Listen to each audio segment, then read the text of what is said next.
Gods, I must look a mess. I just rolled out from under a pesky ogre when Withers yanked me in. Oh, I didn't mean that. I just gutted the ogre, not... How about I change the subject before I dig this hole any deeper? You look positively perfect. Not a tentacle out of place. But damn it all, you were too bold a soul to be slinking in shadows, tentacles or not.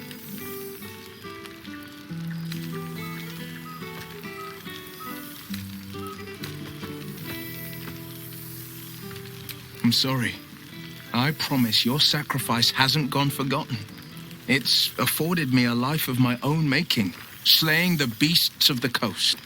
The hunt is both duty and thrill.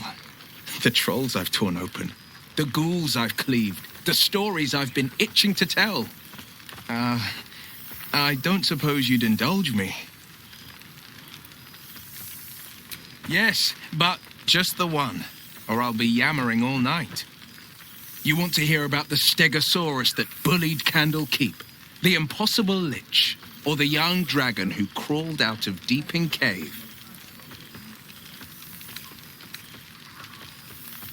There are tales galore of a great green dragon called Clogiliometer. Try saying that 5 times in a row. Clogiliometer, Clogilimuffer, Clogamother, whatever. Let's call it Old Gnawbone. Turns out, Old Gnawbone had kids. And one of them flew the roost and took to stalking a small elven enclave outside Crypt Garden Forest. The damned dragon had turned the place into a slave camp before I arrived. Sordid beyond words. He was a big boy, but still a young'un. A wonder of the skies, but a lumbering oaf on the ground. I tried a sly approach, but the whelp saw me coming and up it flew. Poison poured from its mouth as it descended. I tumbled away, shot it with arrows, and it crashed to the ground. I could have ended the battle there and then, but this was prey that deserved to be played with. The beast was a smoking heap of black-green scales once the battle was over. The elves and I sang songs and drank mead in celebration until their barrels went dry.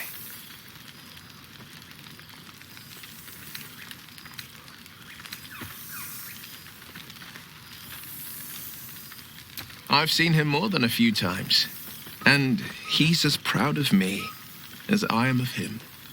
He's leading the city's renewal, opened the gates to all newcomers, rebuilt the council from scratch. And he's back in his element, commanding the flaming fist with brave heart and no shortage of empathy. The likes of Gortash can bend people's minds with a few chosen words. No tadpole needed. Bane's Chosen primed the fist for a war they weren't meant to win. He convinced them there was an assassin hiding in every shadow, that cruelty was the correct answer to crisis. With a few exceptions, fathers pardoned every last fist. If my forgiveness not be Tyr's will, so be it. I shall forgive them all the same. His words, not mine.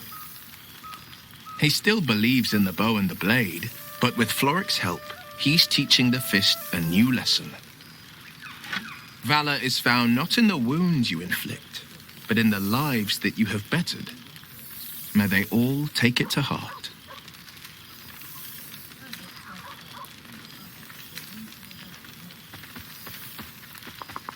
I won't lie. Losing the eldritch blasts and the hexes took some getting used to. Nothing but void where once there was hellfire. So, I stoke new fires in myself using the lessons my father once taught me. Now, the Blade of Frontiers is a ranger. A true hunter of monsters. A warden in more than just name.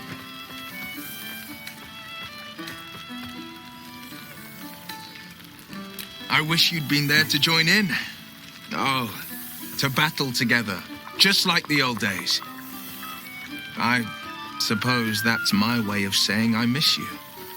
Tonight, I toast not just the people we've become, but the people we were. Warriors, winners, saviors. I've missed you too. The rush of battles we fought, the heart-to-hearts, the nights around the fire, the comfort of knowing I didn't face the unknown alone. If I had to do it all over again, and I'd rather not, to be clear, I can't imagine not having you at my side. Go on, the night's young. You shouldn't waste a moment of it. Or waste a single drop of wine, for that matter. I plan on downing half a bottle myself. Oops, did I say half a bottle? I meant half a dozen.